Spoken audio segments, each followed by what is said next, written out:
हरे कृष्ण।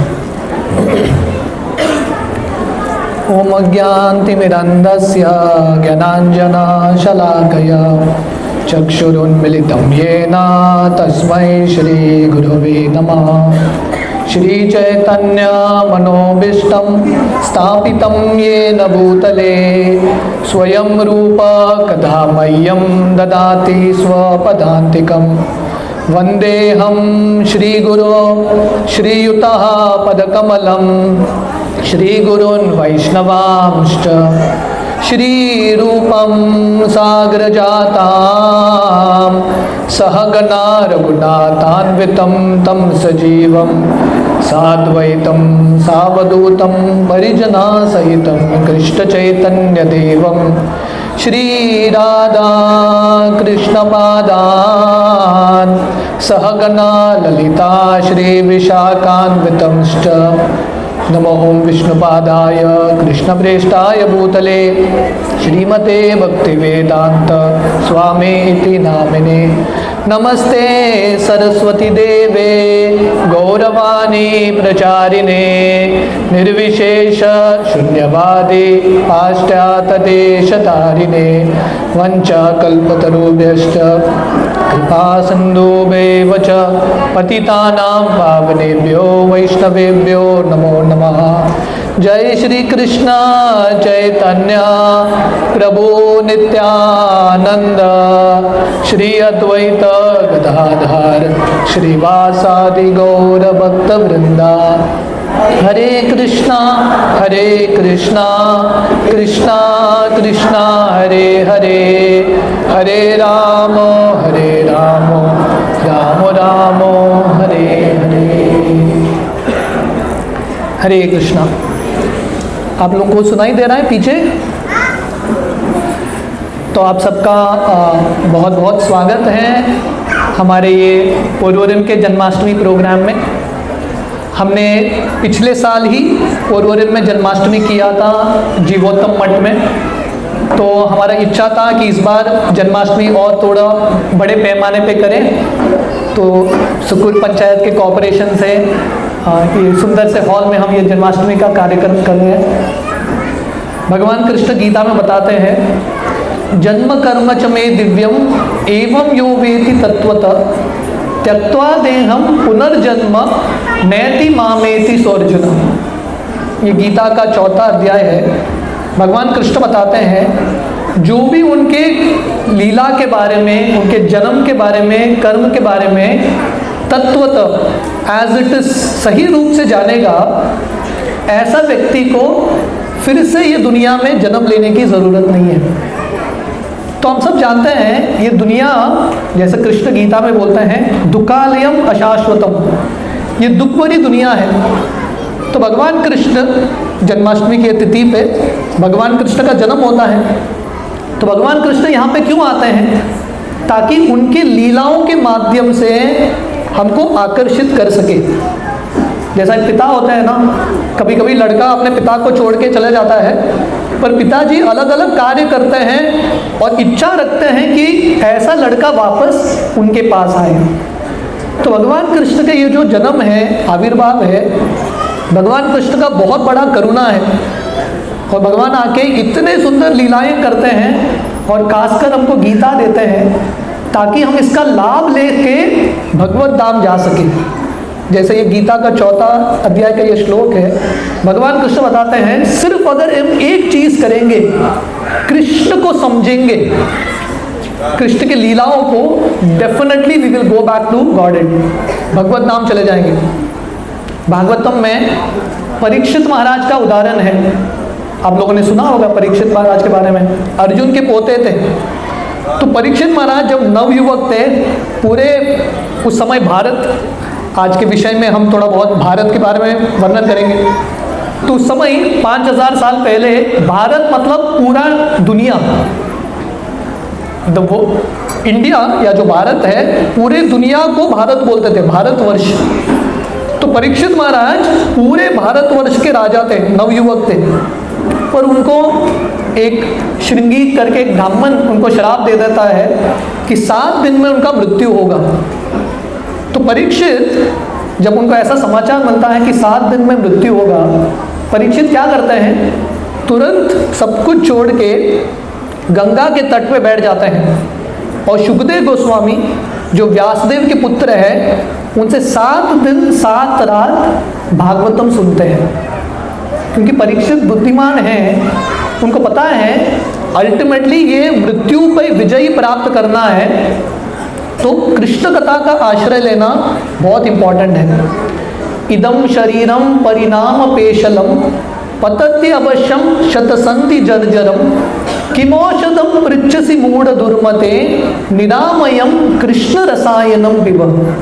कुलशेखर महाराज दक्षिण भारत के एक बहुत महान आचार्य हैं। उनकी मुकुंद माला स्तोत्र में एक श्लोक लिखते हैं कि ये जो शरीर है, हम कुछ भी करें, ये शरीर को बचा के नहीं रख सकते।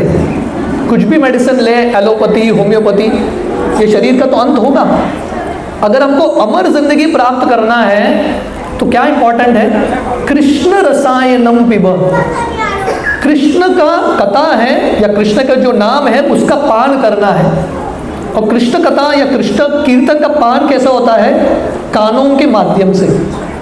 तो अलग अलग लोग ये जन्माष्टमी की तिथि को अलग अलग रूप से बनाते हैं, पर सबसे सही रूप है जन्माष्टमी की तिथि बनाने का साथ में मिलके भगवान की लीलाओं का श्रवण करना। क्योंकि अल्टीमेट जन्माष्टमी क्या है? जन्माष्टमी एक्चुअली तब होता है जब कृष्ण का जन्म हम सबके हृदय में होता है कि नहीं? जैसे कृष्ण का जन्म जन्माष्टमी आज के दिन कंस के कारागृह में होता है। कंस का जो कारागृह है, जेल, अंधकार का वातावरण था, पर जब भगवान कृष्ण का जन्म हो जाता है तुरंत वहाँ पे प्रकाश आ जाता है। वसुदेव के जो हथकड़ियाँ हैं टूट जाते हैं। तो वैसे ही हम सबकी ज़िंदगी में, स्पेशली कलयुग में, लोगों की ज़िंदगी में इतना कष्ट है, लोगों को जीने के लिए आशा नहीं है, पीपल आर होपलेस, लोगों को अंधकार दिख रहा है और बंधन में फंसे हैं। तो भगवान कृष्ण आते हैं हमारे सब बंधन को तोड़ने के लिए, प्रकाश देने के लिए। और वो प्रकाश का अनुभव कब होगा? जब हम ध्यान से कृष्ण कथा सुनेंगे। तो आज हम ये समझने का प्रयास करेंगे कि कृष्ण भगवान क्यों है। भगवान कृष्ण गीता में बोलते हैं, बहुत सारे लोग हैं ये दुनिया में, वो समझते हैं कि कृष्ण साधारण मनुष्य है। लोगों को लगता है कृष्ण एक ऐतिहासिक मनुष्य है या बहुत शक्तिशाली मनुष्य है। पर भगवान कृष्ण कौन है? भगवान the supreme personality of God है। पराशर मुनि जो व्यासदेव के पिता हैं, वो भगवान का डेफिनेशन देते हैं भगवान कौन है। तो पराशर मुनि बताते हैं, ऐश्वर्यस्य समग्रस्य वीर्यस्य यशस्य श्रिय ज्ञान वैराग्यश्चैव शनन भाग इतिंगनम। तो पराशर मुनि बताते हैं, जिस व्यक्ति के पास ये 6 ऐश्वर्य पूर्ण मात्रा में है, ऐसा व्यक्ति भगवान है। ये 6 ऐश्वर्य क्या है? पहला धन, वेल्थ, दूसरा है शक्ति, तीसरा है यश, चौथा है ज्ञान, पांचवा है सुंदरता और छठा है वैराग्य। ये 6 ऐश्वर्य है, wealth, power, fame, beauty, knowledge, renunciation. जिस व्यक्ति के पास ये 6 चीज एक साथ पूर्ण मात्रा में है, वही भगवान है। और शास्त्र वर्णन करते हैं, इतिहास में एक ही व्यक्ति हैं जिनके पास ये 6 ऐश्वर्य पूर्ण मात्रा में है, और वो कौन है? भगवान कृष्ण। अब देखेंगे ये दुनिया में अगर किसी के पास धन है, धनी व्यक्ति है, सब लोग उसके पास जाते हैं, है कि नहीं? इमेजिन करो सत्संग में सडनली मुकेश अंबानी जी आ गए, तो सब लोग सत्संग को भूल जाएंगे, उनके पीछे ही लगेंगे। क्यों? क्योंकि उनके पास धन है कि नहीं? Money sweeter than Honey. धन है तो लोग आकर्षित हो जाते हैं। तो पर ये दुनिया के लोगों के पास धन होगा, मुकेश अंबानी के पास धन है, पर वो ये क्लेम नहीं कर सकते हैं सब धन दुनिया का मेरे पास ही है। ऐसा बोल सकते हैं क्या?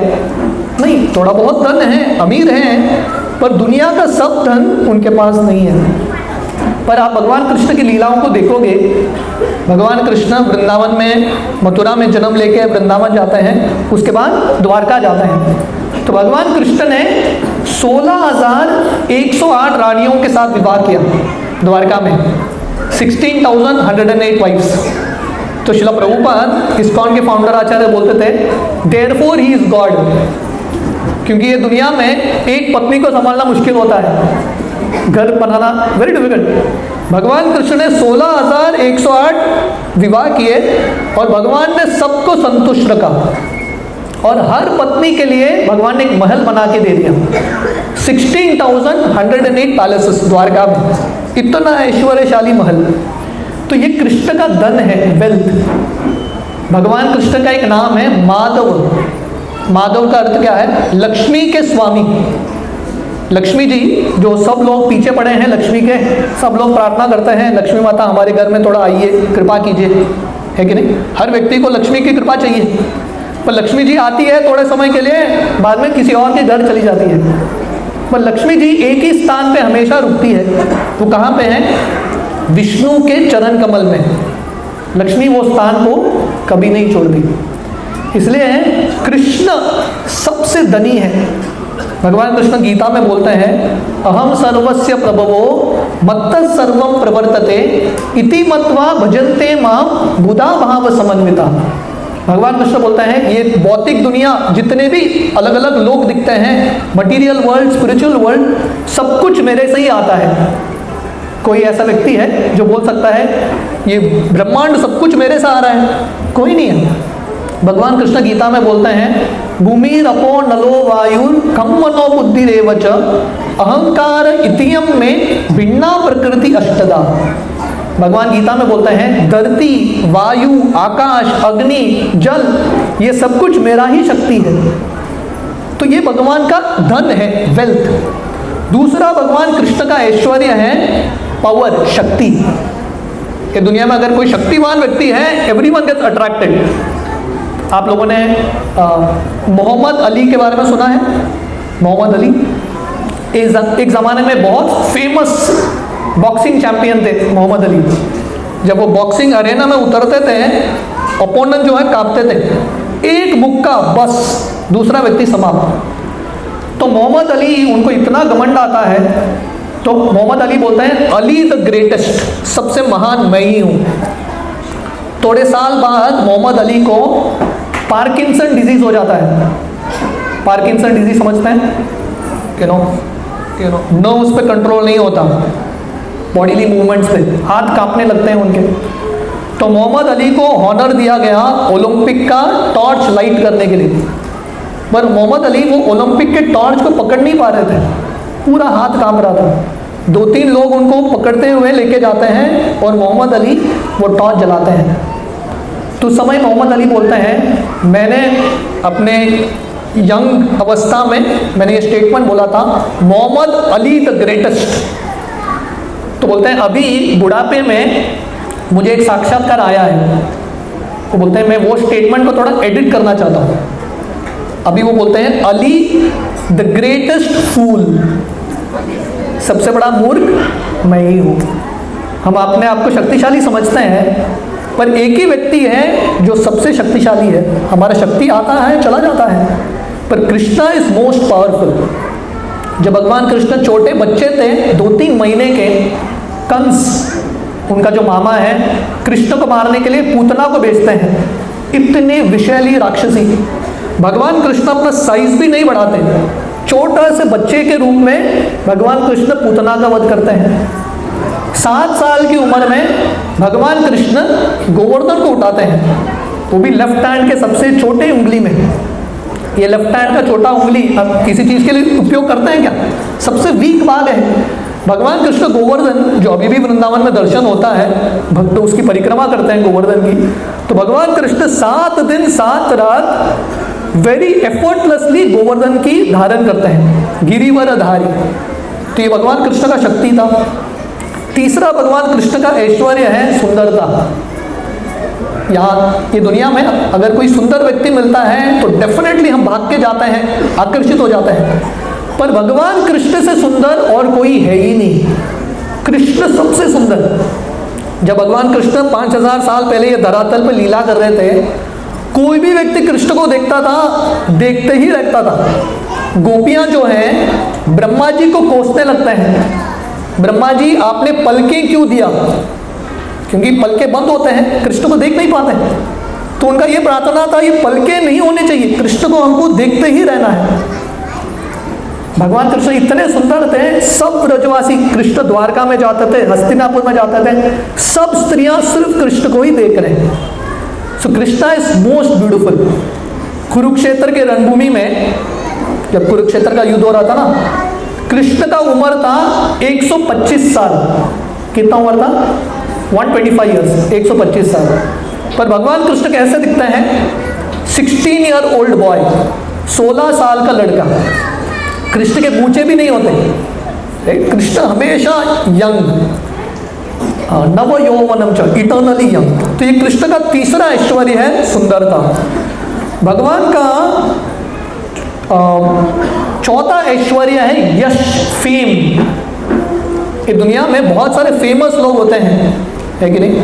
पर ये दुनिया का जो यश है लोगों का, आके चला जाता है, कोई भी इटर्नली फेमस नहीं है।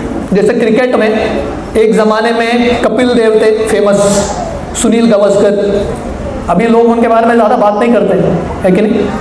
उसके बाद सचिन तेंदुलकर आके गए, थोड़ा बहुत बात करते हैं, लेजेंडरी क्रिकेटर है। पर अभी नए पीढ़ी आ गया है, विराट कोहली। हर व्यक्ति का आयु आता है और चला जाता है।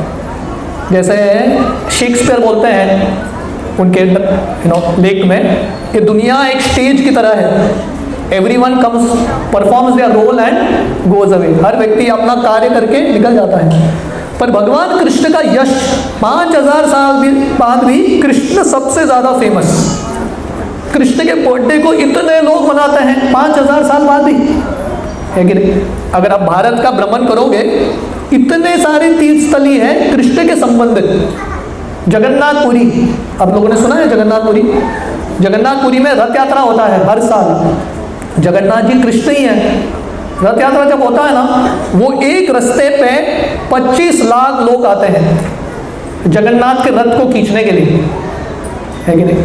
तो ये कृष्ण का ऐश्वर्य है। 25 लाख पीपल, कृष्ण इतने फेमस हैं। तिरुपति में भगवान का दर्शन होता है बालाजी के रूप में, लाखों लोग इकट्ठा होते हैं भगवान का दर्शन करने के लिए। पंढरपुर में लोग चल के जाते हैं, वृंदावन में तो इतने लोग जाते हैं। तो अभी भी 5000 साल बाद Krishna is the most famous. Krishna से फेमस और कोई नहीं है। ये भगवान का चौथा ऐश्वर्य है। पांचवा ऐश्वर्य है ज्ञान, नॉलेज। कृष्ण का ज्ञान इतना अद्भुत है। भगवत गीता, ऐसा नहीं कि कृष्ण ने गीता प्रिपेयर करके बोला अर्जुन को मुझे बात करना है, आगे जाके लोग पढ़ेंगे, अपना नोट्स लेके जाता हूँ, ऐसा नहीं। स्पॉन्टेनियसली कृष्ण ने बोल दिया गीता। अर्जुन प्रश्न पूछते हैं और कृष्ण गीता बताते हैं। एक एक श्लोक गीता का इतना गहरा है, इतना गहरा है, अगर हम बहुत दिन भी बिताएंगे, साल भी बिताएंगे, समझ नहीं पाएंगे, इतना डेप्थ है भगवद गीता में। तो ये कृष्ण का ज्ञान है। कृष्ण इतने बुद्धिमान थे, कृष्ण के प्लान्स इतने चतुर थे, ब्रह्मा जी शिव जी भी समझ नहीं पाए। So Krishna is the most intelligent, the most knowledgeable.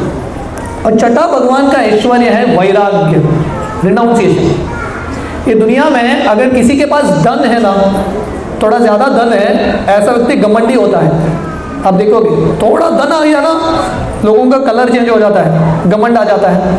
लोगों के पास शक्ति आता है, पदवी आता है, लोग घमंडी हो जाते हैं। लोग सुंदर हैं, घमंडी हो जाते हैं। भगवान कृष्ण, उनके पास धन है, शक्ति है, यश है, सुंदरता है, ज्ञान है, पूर्ण मात्रा में, छोटे मात्रा में नहीं, पूर्ण मात्रा में। फिर भी भगवान कृष्ण नम्र है, रिनाउंस्ड। जब सुदामा जी जाते हैं द्वारका भगवान कृष्ण से मिलने के लिए, कृष्ण द्वारका के धीश थे, द्वारका के स्वामी, कितने ऐश्वर्यशाली। पर जब सुदामा जी आते हैं, गरीब ब्राह्मण सुदामा, फटे हुए वस्त्र, भगवान कृष्ण भागते हुए जाते हैं, सुदामा का सेवा करते हैं, सुदामा के चरण को धोते हैं कृष्ण अपने हाथों से। भगवान कृष्ण इतने बड़े वैरागी हैं। और कुरुक्षेत्र के रणभूमि में भगवान कृष्ण क्या कर रहे हैं? अर्जुन के रथ को चला रहे हैं, is driving the chariot of Arjun. तो इससे बड़ा वैरागी कोई हो ही नहीं सकता। जब कर्ण और अर्जुन के बीच में युद्ध होने वाला था ना, तो समय कर्ण जाके दुर्योधन को बोलते हैं अर्जुन के पास कृष्ण है सारथी के रूप में, मुझे भी कृष्ण जैसा एक सारथी दे दो। तो दुर्योधन बोलता है कृष्ण जैसा सारथी कहाँ मिलेगा?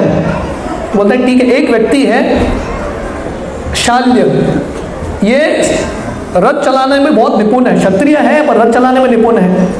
तो कर्ण दुर्योधन को बोलता है शाल्य को जाके कन्विंस करो मेरा रथ चलाने के लिए।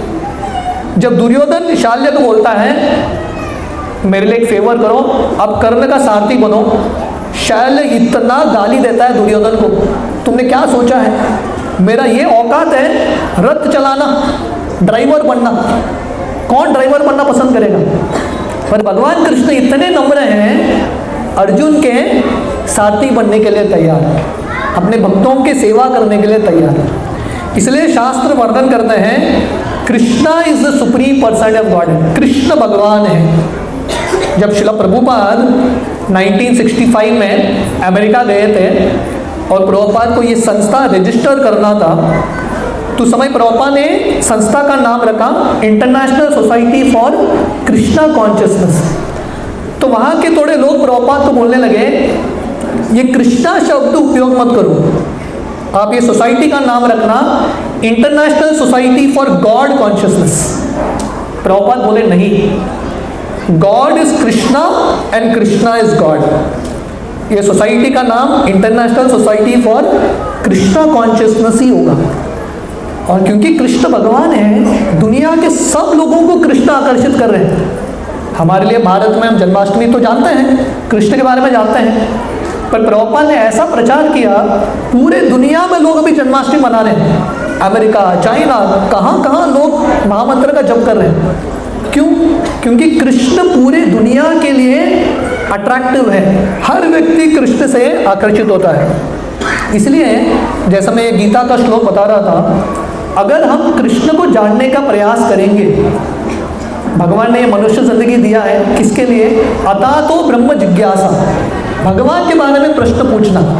जैसे परीक्षित महाराज जाके सुखदेव गोस्वामी को प्रश्न पूछ रहे हैं, मेरा मृत्यु निकट है, मुझे क्या करना है। तो वैसे हमारी ज़िंदगी में हमको थोड़ा गंभीर बनना है।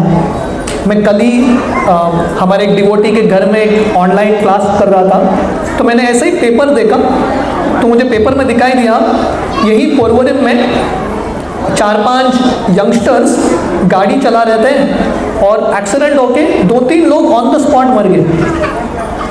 तो हम जिंदगी जीते हैं, हमको लगता है कि बहुत समय है, कृष्ण की भक्ति कर लेंगे, बहुत समय है अपने पास। पर बुद्धि पता है ये जानना कि समय बहुत कम है। जीवन अनित्य जानह सार, ताहे नाना विध विपद भार। भक्ति विनोद ठाकुर बताते हैं ये जीवन अनित्य है, आज है कल रहेंगे कि नहीं पता नहीं। इसलिए थोड़ा लाइफ में जिंदगी में गंभीर बनना है। शिला प्रभुपाद एक कहानी बताते थे। एक बार अमेरिका में एक गांव का व्यक्ति पढ़ने के लिए गया था, तो पढ़ के उसने बहुत ज्ञान अर्जित किया, बहुत डिग्रीज प्राप्त किए, और वापस जब गांव में आ रहा था ना, उसको अपने गांव जाने के लिए एक नदी को पार करना था। नदी पार उस तरफ उसका गांव था। तो नदी में नाव में बैठ गया वो। तो अभी नाव में बैठ के नाविक से चर्चा कर रहा है, बोटमैन से। तो ये बोटमैन को पूछता है, क्योंकि जैसा मैंने बताया अगर थोड़ा ज्ञान आ जाता है ना लोगों को, डिग्री हासिल करता है, कोई अमेरिका जाके आता है, थोड़ा घमंड आता है। तो ये बोटमैन को बोलने लगा, अरे तुमने स्टीव जॉब्स के बारे में सुना है क्या, एप्पल कंपनी? तो ये बोटमैन बोलने लगा, मुझे खाने वाला एप्पल पता है, ये एप्पल कंपनी पता नहीं। तो ये अमेरिका रिटर्न व्यक्ति बोलने लगा, बेकार, अनपढ़ गवार, तेरा 25% लाइफ वेस्ट, 25% लाइफ तुम्हारा वेस्ट है। तो आगे ये बोट चलने लगा। तो ये व्यक्ति, पढ़ा लिखा व्यक्ति, ये बोटमैन को पूछने लगा, तुमने माइक्रोचिप के बारे में सुना है क्या? Someone should take care of the children.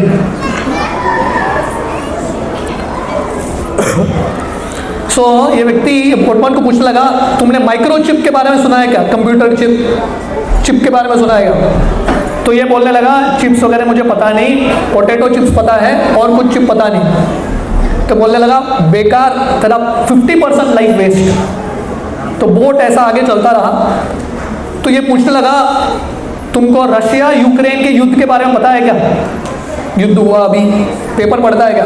तो मैं कुछ पता नहीं, घर में तो हमारा युद्ध होता रहता है, रशिया यूक्रेन के बारे में कौन पढ़ेगा?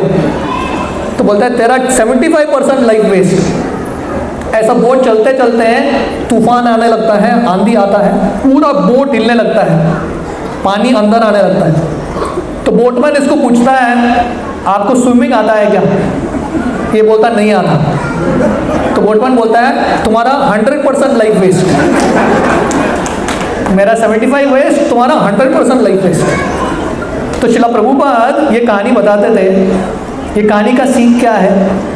अगर हमने ये दुनिया का सब ज्ञान अर्जित कर दिया पर कृष्ण के बारे में नहीं जानते, 100% लाइफ वेस्ट। इसलिए भगवान कृष्ण गीता में बोलते हैं, राज्य विद्या राज्य गुह्यम पवित्रम इदम उत्तमम। सबसे बड़ा ज्ञान क्या है? ये गीता का ज्ञान। This is the greatest knowledge. Srila Prabhupada एक बार अमेरिका में MIT Massachusetts institute of technology, एक यूनिवर्सिटी में गए थे प्रवचन देने के लिए। तो ये प्रवचन के बाद प्रभुपाद को अलग अलग MIT के डिपार्टमेंट्स में लेके गए। तो प्रभुपाद पूछने लगे, इतने सारे डिपार्टमेंट्स हैं आपके पास, पर जीवित व्यक्ति और मृत व्यक्ति, लिविंग मैन डेड मैन, इसमें फर्क क्या है ये बताने के लिए डिपार्टमेंट है क्या? मतलब आत्मा के ऊपर ज्ञान देने के लिए डिपार्टमेंट है क्या? शरीर के ऊपर तो इतने सारे डिपार्टमेंट्स हैं, फिजिक्स, ज्योग्राफी, मैथ्स, इतने सारे हैं, पर आत्मा का डिपार्टमेंट कहाँ है? कौन सा डिपार्टमेंट है जो आत्मा का ज्ञान देता है, परमात्मा का ज्ञान देता है? वो डिपार्टमेंट नहीं था। तो प्रभुपाद बोले, वो डिपार्टमेंट शुरू करने के लिए हमने ये इस्कॉन संस्था खोला है। इस्कॉन संस्था क्या है? हम लोगों को पाठ दे रहे हैं, शिक्षण दे रहे हैं भगवान के बारे में, जीवन के तत्व के बारे में। अगर ये तथ्य पता नहीं, we will waste our life. भगवान कृष्ण गीता के 8वें अध्याय में बताते हैं, अंत काले च मामेव स्मरन् मुक्त्वा कलेवरम य प्रयाति स मद्भावम याति नास्ति अत्र संशय। अंत समय पे अगर हम कृष्ण का स्मरण नहीं कर पाए, एवरीथिंग इज अ वेस्ट। इसलिए स्पिरिचुअल लाइफ को जन्माष्टमी के दिन, जनरली भगवान का बर्थडे है, बर्थडे के दिन हम बर्थडे बॉय को कुछ गिफ्ट देते हैं ना, तो आज के दिन हम सबको एक प्रण लेना है, हम सबको गिफ्ट देना है कृष्ण को। हम क्या गिफ्ट दे सकते हैं? एक ही गिफ्ट, जो भगवान गिफ्ट दे रहे हैं हमको, उसको स्वीकार करो। और कृष्ण का गिफ्ट क्या है? गीता। भगवान आते हैं गीता का ज्ञान देने के लिए, तो हमारा कर्तव्य है ये गीता के ज्ञान को थोड़ा गंभीरता से समझने का प्रयास करना। जब श्रील प्रभुपाद लंदन गए थे, ब्रिटेन में प्रचार करने के लिए पहले बार, तो वहाँ के एक रिपोर्टर ने श्रील प्रभुपाद को पूछा, आप लंदन क्यों आए हो?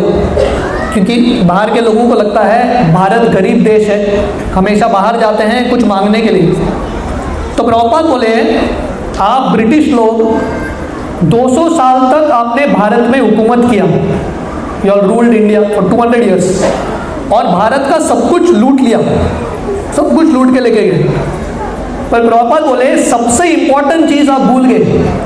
भारत का सब धन खजाना लूट लिया, पर सबसे इंपॉर्टेंट खजाना आप भूल गए। वो खजाना क्या है? भगवत गीता। ये धन, ये खजाना देने के लिए मैं आया हूं। I have come to give. तो ये बहुत इंपॉर्टेंट है, ये समझना है। ये गीता जो है, ये जो शास्त्र है, गीता, भागवत, रामायण, ये भारत का धन है। अगर ये चीज नहीं रहेगा तो भारत खोखला हो जाएगा। पूरे दुनिया के लोग भारत आते हैं किसके लिए? यहाँ के स्पिरिचुअलिटी के लिए, आध्यात्मिकता के लिए। पर हमारा कर्तव्य है हमको गंभीर बनना।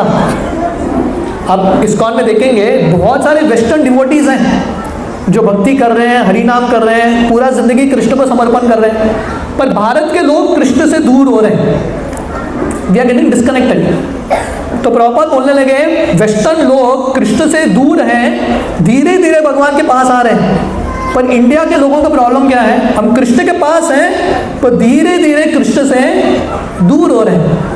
हम वेस्टर्नर्स को इमिटेट करने का प्रयास कर रहे हैं। सो देयरफॉर महाप्रभु बता रहे थे, भारत भूमिते हईला मनुष्य जन्म जार, जन्म सार्थक करी कर परोपकार। ये भारत भूमि में मनुष्य जिंदगी मिलना बहुत बड़ा भाग्य है, ग्रेट फॉर्चून। हमको इसके भाग्य का वैल्यू पता नहीं है क्योंकि बहुत आसानी से मिल रहा है। ये धरती पे भगवान कृष्ण का जन्म होता है, यहाँ पे भगवान राम, यहाँ पे बुद्ध, नरसिम्हा, वामन, ये धरती पे वो अवतार लेते हैं, सब भगवान के अवतार। यहाँ पे गंगा, यमुना, सरस्वती, नर्मदा, सिंधु, कावेरी, ये सब नदियाँ बहती हैं। वृंदावन, मथुरा, काशी, कांची, ये सब तीर्थ स्थलियाँ यहाँ पे हैं। तो इतना पुण्य भूमि है, ये पुण्य भूमि पर जन्म लेके मनुष्य जिंदगी पाके अगर हम हमारी ज़िंदगी को सफल नहीं बनाएंगे गीता के पठन से, तो हमारी ज़िंदगी वेस्ट जाएगी। जैसे बोटमैन का एग्जाम्पल है, 100% इट विल गो वेस्ट। तो हमारा आपसे निवेदन है कि ये जन्माष्टमी की ये तिथि पे हम सब प्रण लेंगे कि भगवान ने जो सुनहरा अवसर दिया है मनुष्य ज़िंदगी का, भारत में जन्म का, थोड़ा और गंभीर बने हम हमारे स्पिरिचुअल लाइफ में, और ये आध्यात्मिकता को, ये जो गीता का ज्ञान है उसको समझने का प्रयास करें। श्रील प्रभुपाद हमेशा बताते थे, मैं एक भारतीय हूँ, one Indian, I am one Indian who took the message of Gita seriously. देखो मैंने पूरे दुनिया में क्या कर दिया। एक 70 साल का बूढ़ा व्यक्ति भारत से श्रील प्रभुपाद जाते हैं, पूरे दुनिया में प्रभुपाद ने क्रांति मचा दिया। तो प्रभुपाद बोलने लगे, आप सब लोग नवयुवक हो, अगर आप लोग गंभीरता से लेंगे आपके लिए और लोगों के लिए हम कुछ कल्याण कर सकते हैं। तो जैसे दिनेश ने अनाउंस किया, हमारा रेगुलर सत्संग होता है पोरवरम में। हमारा 3 दिन का एक journey of self discovery course है, 15, 16 एंड 17 ऑफ दिस मंथ सितंबर, यही पोरवरम रामवडेश्वर हॉल में। ये बेसिक कोर्स है गीता के बारे में। तो गीता समझना बहुत इम्पोर्टेंट है। तो मेरा निवेदन है, रिक्वेस्ट है कि आप सब लोग जोड़िए ये कोर्स में, और कृष्ण को आपकी ज़िंदगी में आमंत्रित कीजिए। जब ये कुरुक्षेत्र का रणभूमि होने वाला था ना, दोनों अर्जुन और दुर्योधन कृष्ण से मिलने के लिए द्वारका जाते हैं। दुर्योधन कृष्ण से क्या मांगते हैं, तो भगवान कृष्ण बोलते हैं 2 चॉइस है, एक तो मैं आऊँगा आपके पक्ष में पर मैं कुछ भी अस्त्र को नहीं उठाऊंगा, दूसरा चॉइस है मेरे नारायणी सेना को ले लो, बहुत शक्तिशाली सेना, कोई भी नारायणी सेना को परास्त नहीं कर पाया। तो दुर्योधन किसको चुनता है, नारायणी सेना को चुनता है, और अर्जुन किसको चुनते हैं, कृष्ण को चुनते हैं, और जीत किसका होता है, अर्जुन का होता है। तो हम सबके पास ये 2 चॉइस है, कृष्ण चाहिए या कृष्ण का ऐश्वर्य चाहिए। अगर कृष्ण आप लेंगे, कृष्ण के साथ कृष्ण का ऐश्वर्य, लक्ष्मी भी आएगी। जैसा रामायण में विभीषण का उदाहरण है, आप लोगों ने सुना है। विभीषण रावण का भाई था, पर रावण को छोड़ के, लंका को छोड़ के भगवान राम का आश्रय लेता है। पर आगे जाके लंका के राजा कौन बनते हैं, विभीषण बनते हैं, रावण का वध हो जाता है। तो इसलिए बुद्धिमत्ता है कि कृष्ण का आश्रय लेना। गीता का अंतिम श्लोक है, यत्र योगेश्वर कृष्ण तत्र पार्थ धनुर्धर तत्र श्रीर विजयो भूतिर ध्रुवा नीतिर मतिर मम। अगर हम कृष्ण को और कृष्ण के भक्तों को हमारी जिंदगी में लाएंगे, धन, ऐश्वर्य, समृद्धि, नीति, सब कुछ आएगा। तो जैसे मैं वर्णन कर रहा हूँ, आज के दिन हमको एक चुनाव करना है, भगवान कृष्ण को और भगवान कृष्ण के भक्तों को इम्पोर्टेंस देना, महत्व देना। इन दोनों को हमारी ज़िंदगी में लाएंगे सत्संग के माध्यम से, तो डेफिनेटली हमारी ज़िंदगी सफल होगा, और एक दिन बहुत जल्दी कृष्ण का जन्म हम सबके हृदय में होगा। आप सब लोगों का बहुत बहुत धन्यवाद। हरे कृष्ण।